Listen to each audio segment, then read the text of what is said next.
Can people actually still discover their purpose even though they may already be in a relationship? Because here's the thing, I don't really think that people always get awakened to the importance of purpose or even have a desire to know what it is that they're called to do always before they find themselves in romantic relationships or even family relationships. You actually are just born into that. Yeah. It's not like this timeline or trajectory. I think best case scenario, would it be great to know before you end up in romantic relationships or certain friendships or business partnerships? Absolutely. But practically, that's not always how things work out. Right. Right? Right.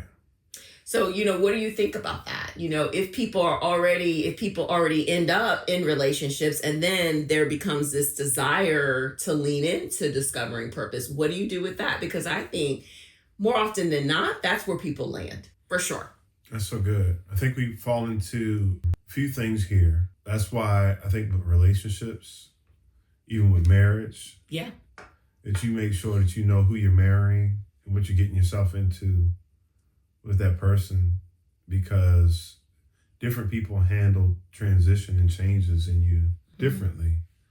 And so, yeah, I do believe that people discover their calling after marriage or even after being in a relationship. Yes. But what can really impact that person's ability to navigate that well is their partner's understanding of, or not just their understanding, but their willingness Yes. to be flexible. Yes. And to be patient and to be long suffering.